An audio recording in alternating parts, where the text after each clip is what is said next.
Vamos a dar inicio el día de hoy al paso 5, o también llamado quinto paso.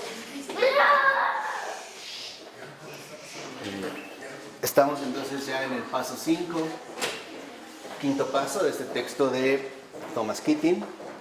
Y lo que enuncia este paso es lo siguiente: admitimos ante Dios, ante nosotros mismos y ante otro ser humano la naturaleza exacta de nuestros defectos, ¿no? Ese es, digamos, el contenido de este quinto paso. Y lo fundamental es darse cuenta que este paso constituye una comprensión muy profunda y realista del itinerario espiritual y del proceso de salud holístico, ¿no? Si es que se prefiere un lenguaje no espiritual, o sea, un verdadero proceso de salud completo, integral, ¿no? En la tradición cristiana, por ejemplo, en la tradición cristiana ascética, se recomienda siempre la revelación de nuestros defectos personales y el descubrimiento de nuestra motivación interior hasta sus mismas raíces, como parte esencial de los primeros años del itinerario espiritual de cada persona. Entonces, aquí lo que vemos es que en el paso 5, en el quinto paso, es fundamental tener en cuenta dos factores primordiales.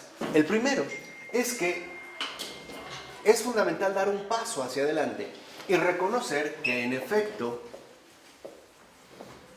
cada uno de nosotros posee determinados defectos, ¿no? Fallas. A veces en un lenguaje más ortodoxo se le puede llamar pecados. Pero lo importante no solo está en que seamos capaces de reconocer e incluso expresar nuestros defectos, sino también las motivaciones que subyacen en lo más profundo de cada uno de nosotros. ¿Por qué? Porque los defectos, en cuanto tal, se ven a su vez respaldados por estas motivaciones o tendencias que están ya firmemente arraigadas en nosotros. Entonces, por ejemplo, por ponerlo en términos más concretos, muchas veces lo fundamental no es el pecado, sino la tendencia inherente al pecado. Y esa es una situación distinta. O sea, de tal manera que entonces no solo se trata de reconocer lo que exteriormente se puede llegar a manifestar en mí, por ejemplo, a la manera de ciertos defectos, sino las motivaciones o raíces que sostienen a estos defectos, ¿no? Las tendencias. Entonces, esto es muy sano, ¿por qué? Porque nos permite ver con más claridad de dónde es que realmente va brotando nuestra propia, vamos a decirlo así, adicción o nuestro propio malestar. De tal forma que, por ejemplo, hay mucha gente que busca combatir los defectos, pero nunca repara en las motivaciones o tendencias que tenemos y que finalmente se materializan o que se llevan a cabo ya en un plano distinto como defectos. Entonces, no se trata de hacer un inventario, ¿no?, en el cuarto paso, como lo vimos la vez pasada, meramente superficial, sino también un reconocimiento ante Dios, ante nosotros mismos y ante los demás, o sea, al platicarlo o al compartirlo, como a veces también se le suele llamar, no solo de los defectos que están a la vista, sino también estas tendencias internas que nos pueden llevar, por ejemplo, a una actitud de vida totalmente equivocada, ¿no? ¿Por qué? Porque, por ejemplo, dice, una de las características famosas de los primeros monjes irlandeses era que presentaban todos los días sus faltas ante sus guías espirituales. O sea, había un proceso de reconocimiento diario, ¿no?, de viva voz. Recordemos que con la confesión era igual. La confesión se ha vuelto extremadamente privada. Antes no era así.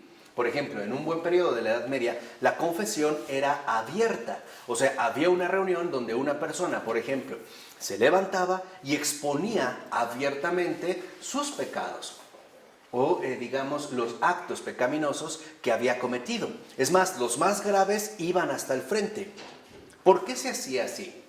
En primer lugar, porque era un modo bastante sano de poner al descubierto aquellos pecados que en efecto pueden estar arraigados en determinadas tendencias y al comentarlos ciertamente pierden su fuerza.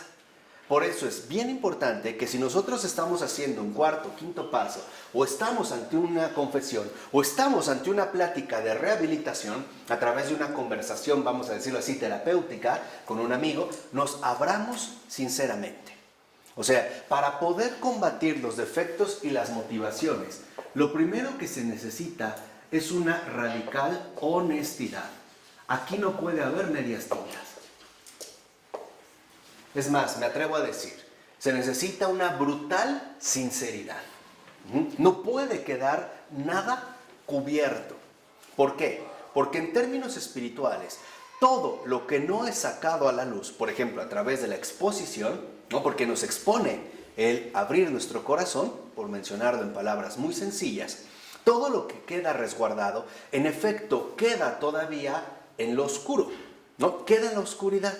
Y precisamente busca quedar retenido en la oscuridad para que no sea sacado a la luz y por lo tanto combatido.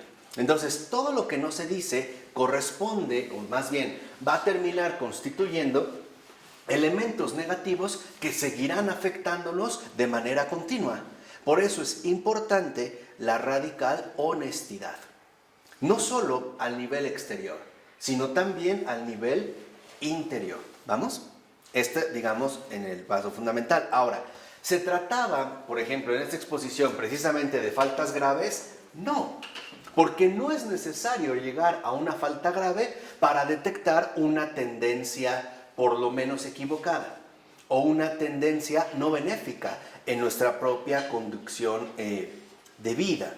Más bien, el hecho de reconocer, por ejemplo, las faltas cometidas involucra que reconocemos realidades basadas, ¿no?, en la frustración continua de nuestras necesidades instintivas que tienden a traducirse como una actividad dañina. Estos serían en un primer momento nuestros defectos. Por ejemplo, cuando estos monjes, ¿no?, comentaban abiertamente ante su director espiritual sus faltas, podía tratarse de el hecho de haber pisoteado los derechos o las necesidades de otros. Por ejemplo, a lo mejor alguien tenía la necesidad de entrar primero al baño y este se le adelantó, ¿no? Por ejemplo, en detalles muy básicos. O alguien tenía necesidad de beber agua caliente por un estado particular de salud y él decidió que mejor no, que mejor él se la iba a apropiar. ¿Me explico? Por ejemplo, en este caso sencillo, ¿no? Y que también, por ejemplo, podía tratarse de realizar ciertos actos para obtener lo que queremos o liberarnos de lo que no queremos.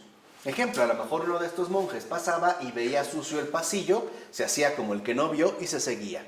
De tal manera que entonces otro lo atienda. ¿Vale? Entonces, lo fundamental en este caso no está tanto en el defecto o el pecado, sino en las tendencias al pecado. Esto es lo vital, porque las motivaciones son las raíces profundas a partir de las cuales brotan nuestros respectivos defectos. Esto, por ejemplo, lo podemos ver en una adicción al alcohol, como dejar de beber, pero nunca ir a la motivación por beber. Sería una cosa totalmente distinta, ¿no? Sería, digamos, quedarme en lo exterior, pero no ir al fondo realmente de las cosas. Entonces, lo primero que debemos de reconocer es que no necesariamente son las cuestiones graves las que indican nuestro desorden interno, sino las tendencias continuas que se pueden manifestar en la vida de cada uno de nosotros. Por eso, lo que menciona Keating es que con la ayuda de un padrino o de un guía espiritual, o sea, con la ayuda de una escucha, de alguien que me escuche, podemos comprender gradualmente que bajo nuestra actividad desordenada, ¿no?, detectamos los frutos podridos de las raíces, como él lo menciona, de estas raíces negativas. Entonces podemos decir, las motivaciones o tendencias al pecado, al desorden, a la adicción, a los defectos, son las raíces profundas a partir de las cuales los frutos que obtenemos son frutos podridos. Por ejemplo, defectos, adicciones, pecados, etc. Aquí es donde está el punto central. Entonces, no solo tengo que ver lo que hago, sino la tendencia que interiormente en mí se pone en marcha para llevarme, por ejemplo, a cometer algún tipo de acto pecaminoso, o lo que me lleva, en pocas palabras, a desordenar mi vida, ¿no? Y que ya sabemos que terminan en graves, en ese sentido, adicciones. Por eso dice que el padre Keating, este paso es crucial para fundamentar y establecer realmente el fruto del primer paso. Y esto es algo que debemos de entender. Cada paso del programa de AA involucra la obtención de un determinado fruto. Y los pasos que nosotros vamos ayudando, es como decir que el primer paso es poner la semilla, abonar la tierra. Segundo paso, poner la semilla. Tercer paso, poner abono. Cuarto paso, regar. Y así hasta cosechar. El paso 12º es la cosecha. Pero para llegar a la cosecha tenemos que realizar toda esta, en este sentido, labor. Entonces, el fruto del primer paso es, ya sabemos, ¿no?, el reconocimiento auténtico de que nuestra vida es ingobernable. Ese es el planteamiento. El fruto es ver por qué es ingobernable. Eso es lo que nos aclara el quinto paso. O sea, en el quinto paso, lo que nosotros queremos saber son dos cosas: el por qué y el por qué. En el quinto paso, uno, de hecho, atraviesa dos momentos: la pregunta y la respuesta.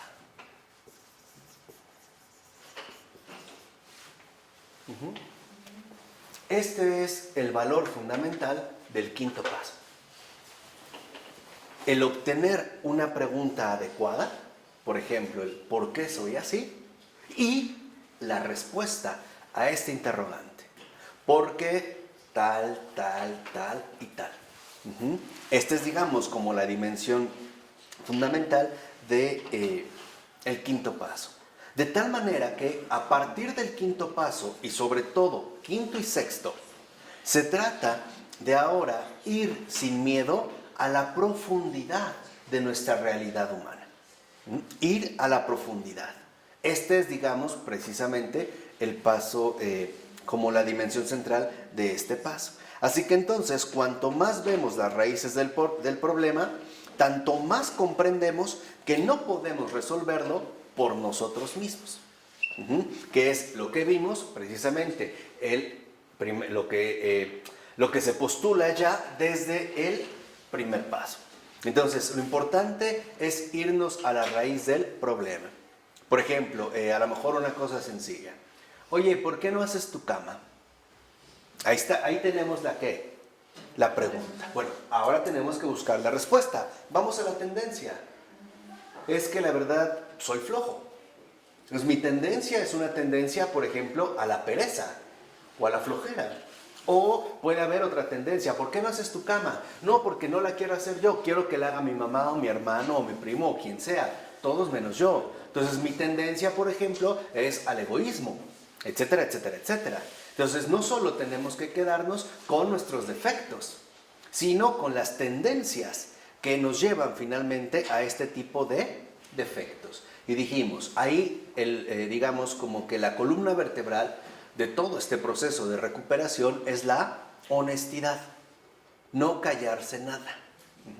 Esto es vital. Y esto, de hecho, se debe de hacer en tres dimensiones. Primero, por ejemplo, cuando estamos en un programa de recuperación ante el padrino. No se trata de escandalizarlo. Se trata de poner al descubierto la profundidad de mis motivaciones. O sea, la profundidad de mis raíces enfermizas. ¿Estamos?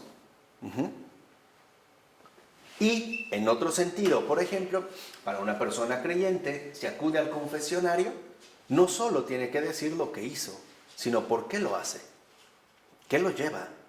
Esta es la terapéutica confesional. Porque el pecado no es un mero lavado exterior. No es como si lleváramos un coche enlodado después de una ruta de jeep. Es que llevamos el auto que que en efecto no solo requiere lavado y encerado y aspirado de interiores, sino cambio de motor, de aceite, ajuste e incluso muchas veces el cambio de unidad. Pero para hacer ello tenemos que abrir el cofre, ¿no? No hablo del motor, pero dejo el cofre cerrado, lo abro, quito el tapón. O sea, si lo ven, se trata de ir llegando cada vez más a fondo. ¿Vamos? Esto es vital, o sea, no tener miedo a nuestro fondo oscuro.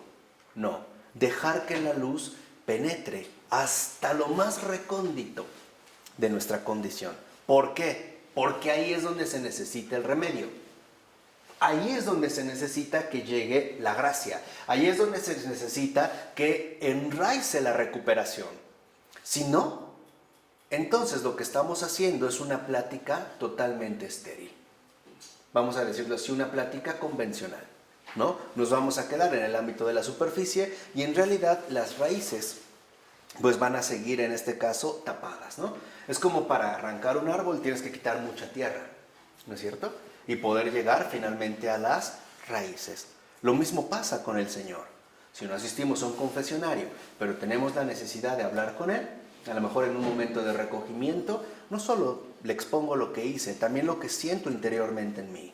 Lo hice por esto, por envidia, por enojo, por rabia, por tristeza, por lujuria, qué sé yo, ¿me explico? Esto es vital, o sea, ir cada vez a mayor profundidad. Por eso considera el padre Keating, me parece que con todo acierto, que AA podría ser considerado un programa de autoayuda, pero es mucho más que eso. ¿Por qué? Porque en un programa de autoayuda solo se trata de corregir ciertos patrones de comportamiento exterior, nada más. Pero una cosa es un programa de ayuda y otra cosa es un programa de recuperación. Cuando se habla de AA, se habla de un programa de recuperación. ¿Esto qué significa? Que es un programa espiritual. Y al ser un programa espiritual, se reconoce entonces que la curación proviene primaria y esencialmente de Dios. Y lo que nosotros hacemos para experimentar esta recuperación es entregarnos a la curación. Eso es el punto. Si AA no fuera un programa de recuperación, entonces no sería más que un programa de autoayuda más, ¿no? Y su literatura sería un bestseller. Punto. Así de sencillo. Exacto, no. O sea, hay que entender que entonces, para llegar a las raíces profundas, yo tengo que escarbar y escarbar hasta llegar a la profundidad de mi dimensión espiritual, donde están, por decirlo así, las fuerzas, ¿no?, que a mí me empujan hacia un comportamiento dañino. Por ejemplo, una adicción. O hacia ciertos gestos muy autodestructivos, como puede ser el cutting. ¿Sí lo saben ahorita? De cut. Es como un fenómeno que se estudia de estos, sobre todo jóvenes que se cortan, ¿no?, sin la necesidad de suicidarse. Simplemente es la manera, ¿no?, de manifestar esta conducta. O la anorexia o la bulimia o tantos otros desórdenes. Entonces lo importante es, por decirlo así, cuáles son los resortes que en mí se han disparado y que me tienen, ¿no?, literalmente tan como esclavizado a este tipo de circunstancias dañinas, ¿vale? Entonces, en este sentido, el que sea una dimensión espiritual involucra que en efecto en la dimensión espiritual pues Dios es el verdadero protagonista. Ya nos dijo Keating en un momento, tal vez no reconozco al Dios de la religión, así lo dejo, pero por lo menos tengo que reconocer la presencia de Dios en la comunidad que me acompaña en mi proceso de recuperación, o en la literatura que leo, o en los consejos que recibo de un padrino, e incluso de un compañero en rehabilitación. Ahí está su manifestación, pero no lo puedo excluir. ¿Por qué? Porque si no, entonces en realidad convierto mi terapia en una mera autoayuda, en un programa de autoayuda, y no en un verdadero programa de recuperación. Entonces, la recuperación, en este sentido, al ir descendiendo a lo más espiritual de nosotros, es abrirnos y aceptar que Dios sí puede y quiere sanarnos de todo, no solo de algo. O, por decirlo de otra manera, la recuperación comienza cuando aceptamos que Dios sí es capaz de rescatarme, por muy hundido que me encuentre, por muy grave que sea mi situación o por muy terrible que haya sido la experiencia de vida que generó mi adicción. Dios puede sanarme. ¿Por qué? Y esa es la dimensión espiritual, porque me ama. Entonces, la verdadera recuperación solo, fíjense, solo tiene como base una premisa. Dios me ama. A pesar de todo, me ama. Aunque la gente me escupa en la cara, Dios me ama. Aunque mi propia esposa o mis hijos me hayan corrido de mi casa, Dios me ama. Aunque todos me critiquen, Dios me ama.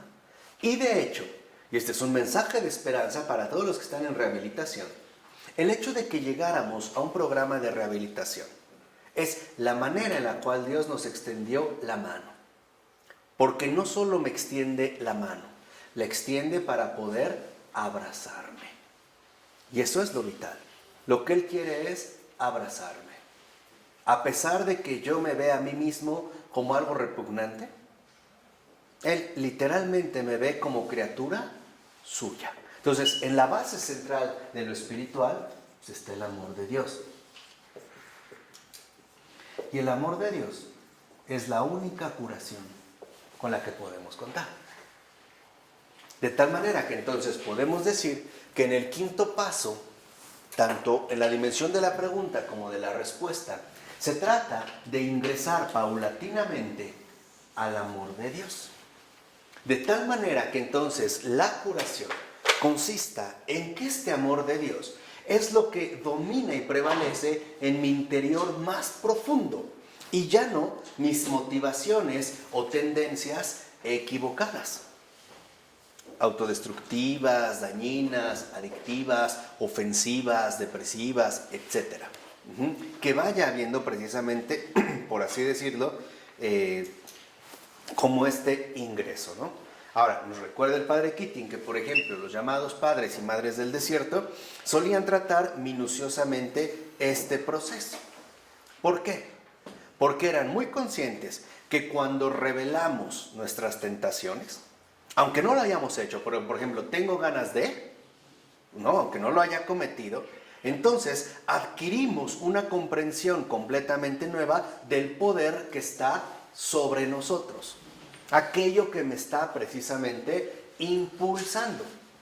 Por eso es tan fundamental el diálogo y la conversación. O, como a mí me gusta llamarlo, por eso es tan vital la amistad espiritual.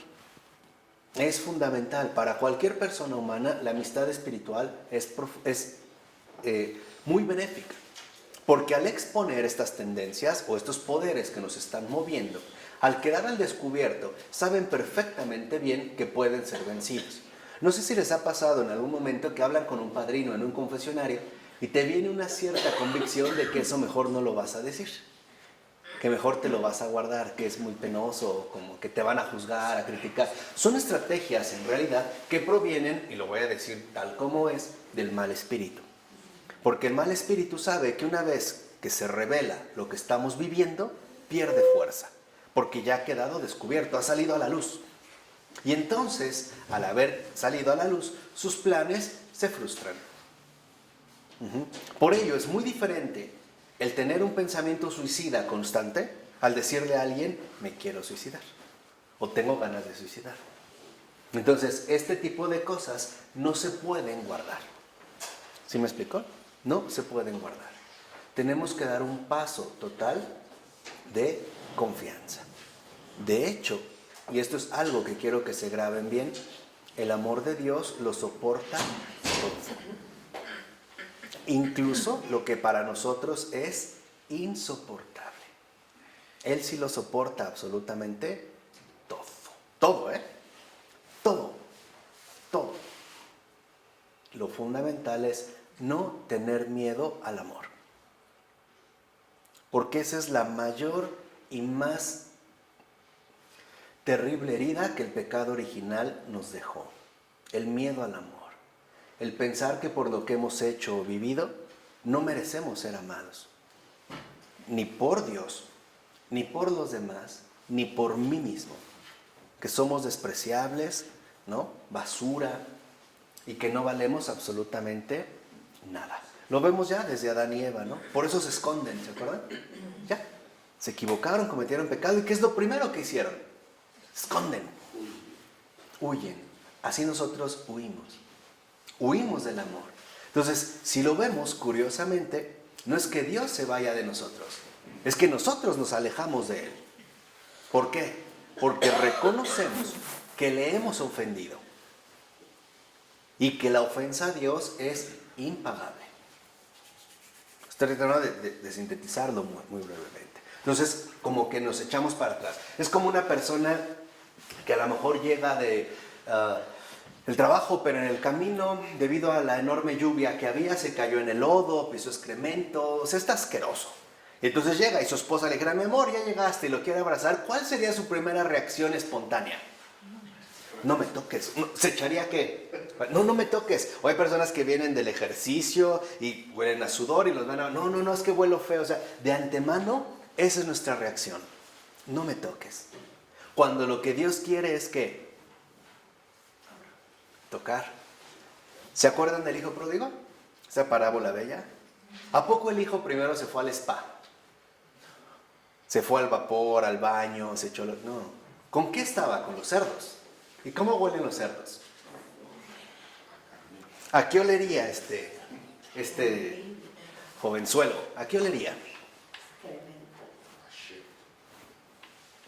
¿Olería realmente asqueroso?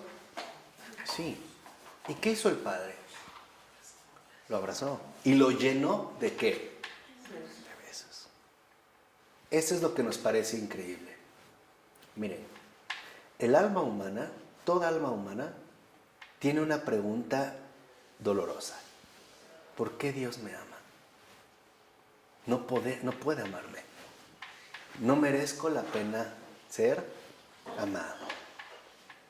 De hecho, lo que más nos sorprende es que le decimos a Dios interiormente, en lo más profundo del corazón: ¿por qué me amas a mí? Si yo, al final de cuentas, no te merezco. Esa es la curación. Ese es el quinto paso. Ese es el reconocimiento. ¿Sí me explicó? Esto es vital. O sea, no solo se trata de una mera exhibición de lo que hemos hecho. No, es la experiencia fundamental de que no somos repugnantes ni asquerosos para Dios.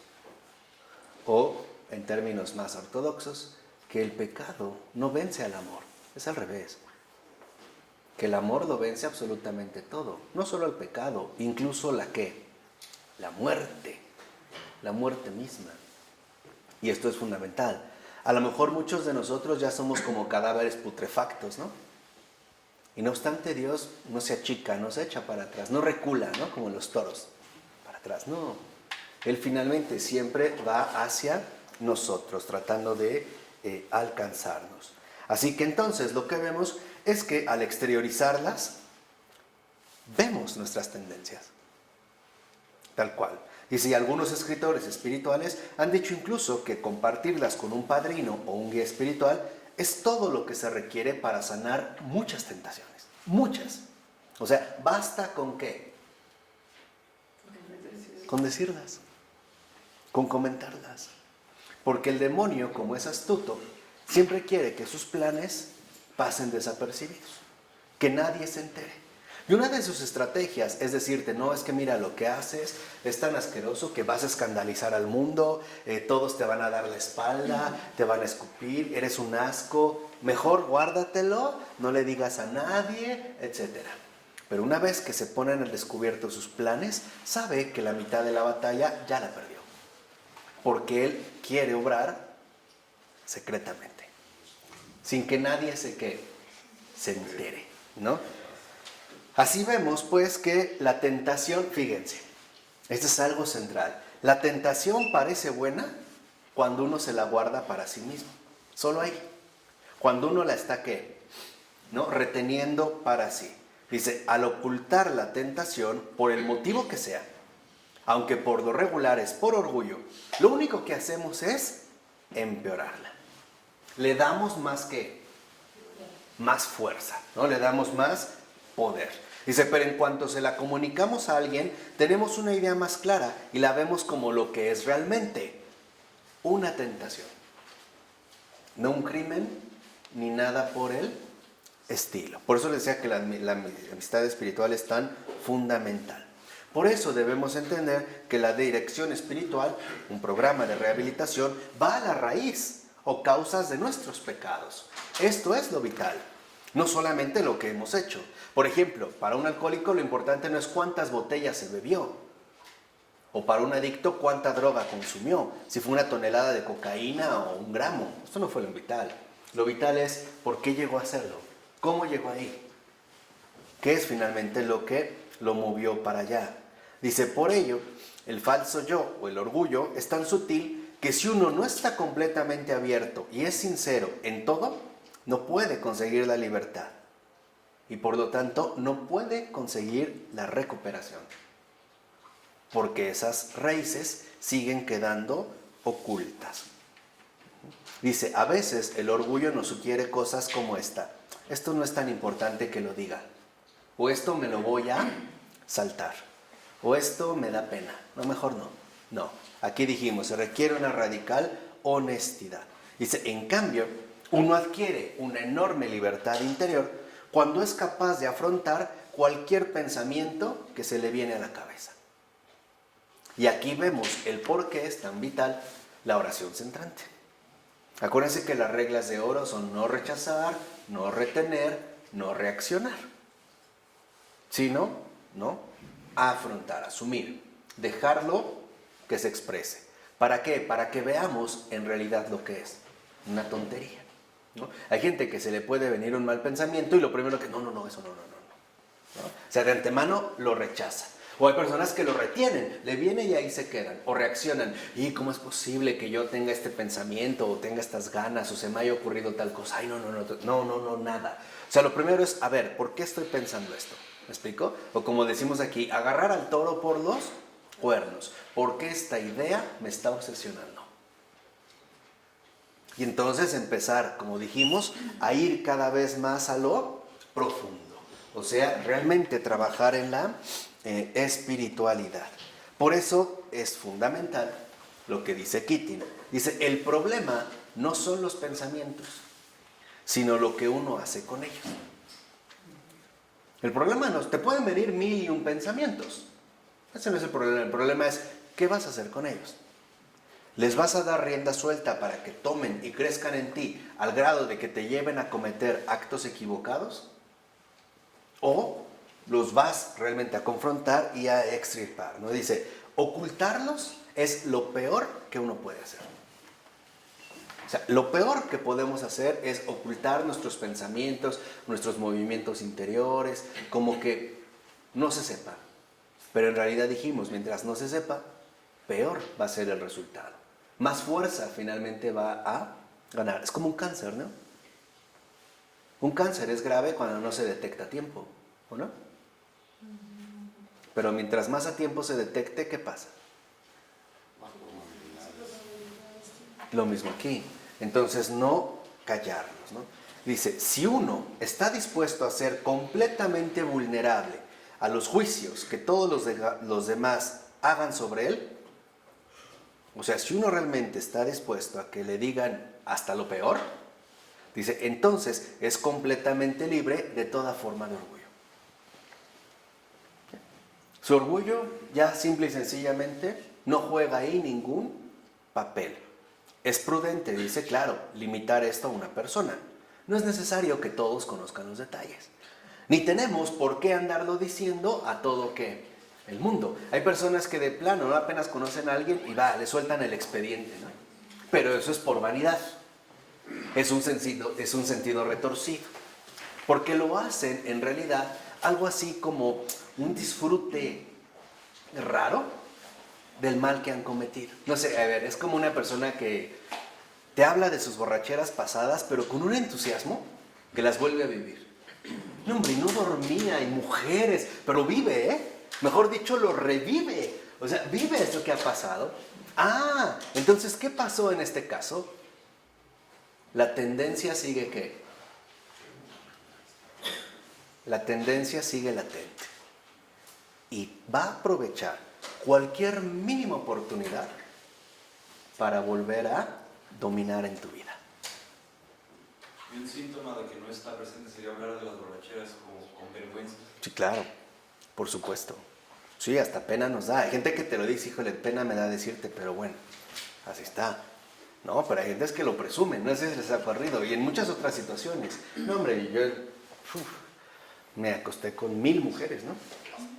Es más que vergüenza, arrepentimiento, ¿no? Claro, los dos, también la vergüenza. Es lo que dijimos, porque pues, es parte, digamos, fundamental de nuestro reconocimiento sincero. Por ello, es vital reconocer que la radical honestidad es, digamos, como la disposición veraz para triunfar sobre el orgullo. Y por lo tanto, no caer en las sutilezas de las tentaciones, que precisamente brotan del orgullo. Así pues, la humillación es el camino hacia la humildad. No hay humildad sin humillación. Dice, así, por eso, hay que pasar por el quinto paso. E incluso nos recuerda Keating que hacer públicos nuestros defectos, ya dijimos, no en la plaza central, ¿verdad? Ni en Facebook. No, con mi amigo espiritual, con mi guía espiritual, mi sacerdote, mi padrino. Dice, es uno de los mayores dones que Dios nos puede dar. ¿Por qué? Fíjense, aquí viene lo que les decía, la dimensión espiritual. Porque una persona puede ser crucificada porque otras conozcan sus defectos, ¿eh? Y entonces se nos invita a compartir el triunfo del Señor. Dice, esto sucede muy a menudo en la prensa de todos los días, ¿no? Fulanito de tal mató a tal, caníbal que no sé qué, caníbal que no sé qué tanto. O sea, entra en este nivel. Dice, la humildad consiste en estar contento y tranquilo, siendo pobre y débil, y aceptar la prueba de ello en la propia vida, en lugar de haber deseado que nunca hubiera sucedido. Pues sí, en la humildad, ¿no? Me mantengo en mi condición real, pobre y débil, y saber que sí, sí ocurrió. Pero no es lo único que, por ejemplo, define mi vida. Dice, ahora, no estamos ya pidiendo a nadie que piense que somos buenos, porque entendemos que todos los bienes vienen de Dios. Y por lo tanto no negamos su bondad. Dice, así podemos entender que no nos lamentamos interminablemente por nuestros pecados. Comprendemos que el bien de Dios es mayor que todos los pecados que yo haya podido cometer. Y no olvidar que en Dios no hay una actitud de represalia. Y Dios no es vengativo. No es de que, pues ya le hiciste, entonces ahora te va a salir caro. No, ahora la vas a padecer. El karma, ¿no? Ya lo hiciste, no, pues lo vas a tener que padecer, ¿no? Y en la misma medida, incluso en un poquito más, porque hay que darte tu pilón para que aprendas, ¿no? Te diste una nalgada, te vamos a dar 2, ¿no? Dios no es así. ¿Por qué? Porque en realidad todos los sufrimientos que padecemos, por ejemplo, ¿no?, forman parte del proceso de sanación y transformación. A veces, dice, tenemos que afrontar las consecuencias en nuestra vida o nuestras malas acciones como una adicción. Pero sabemos que Dios nos ama y que seguirá amándonos. Hagamos lo que hagamos. Y esto es algo paulatino. Porque hay gente que dice, entonces qué fácil, pues Dios me ama y me sigo yendo, ¿no? Lo sigo haciendo. No, si tú realmente te comprometes en el amor del Señor, es este amor el que te va a hacer cambiar. Claro, lo irá haciendo que gradualmente, pero en serio. Y cada paso dado en el amor es prácticamente irreversible. Por eso nos recuerda que nuestros defectos son un motivo constante para volver nuestro yo totalmente hacia el poder superior.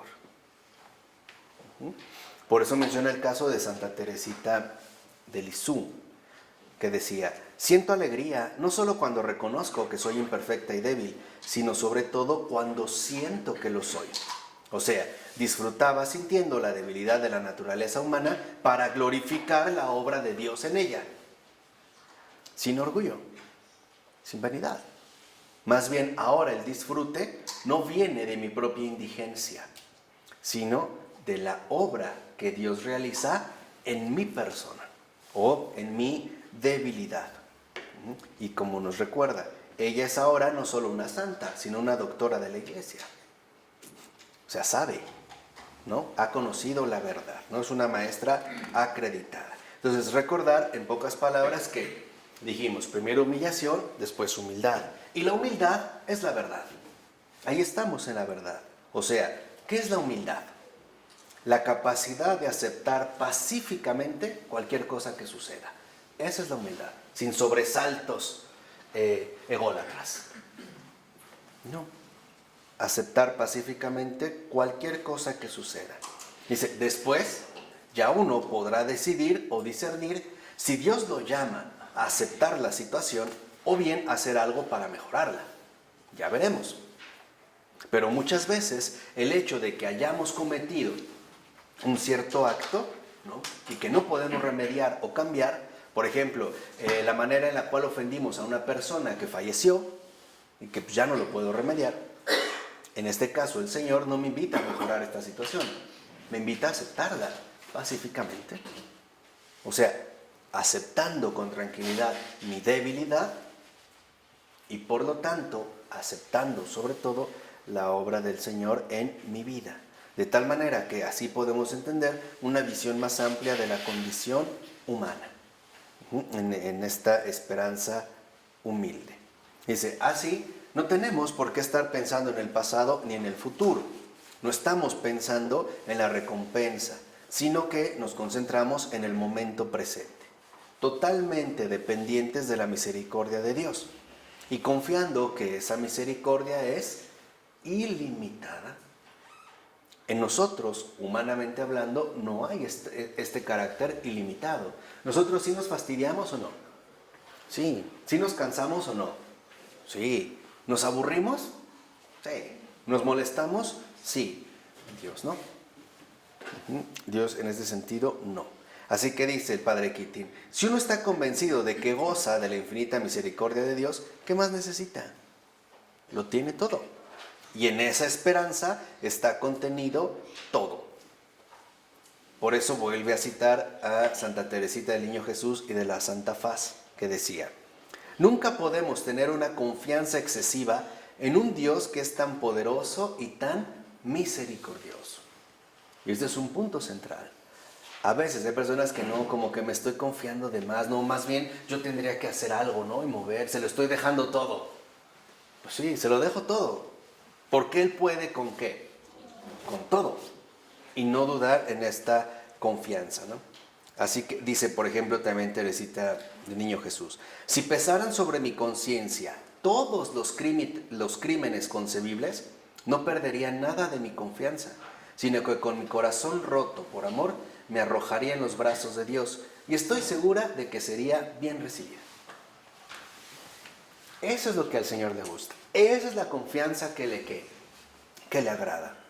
Estoy dispuesto a no ofenderte, pero si te ofendo, no desconfío de todo. Así, ¿no? En esta visión de la humildad, entonces, nuestra debilidad se convierte en el motivo de la ilimitada confianza en la entrega de nosotros a Dios. Y como dice el Padre Keating, este es el cumplimiento de todos los demás pasos de AA. O sea, en síntesis, sabemos que pase lo que pase, el amor de Dios está siempre con nosotros y que Él convertirá incluso nuestros mayores fracasos en un amor perfecto. Este es el quinto paso. El quinto paso no es más que la iniciación en el amor perfecto. El amor que abre hasta lo más íntimo de sí, confiando ilimitadamente en el amor de Dios para obtener su auténtica y genuina recuperación, que dicho sea de paso, es lo que Dios más anhela. Así que hay que darle la oportunidad a Dios de alegrarse un poco. ¿Cómo? Dejándonos curar. ¿De acuerdo? Vamos a dejarlo. En nombre del Padre, del Hijo y del Espíritu Santo. Amén.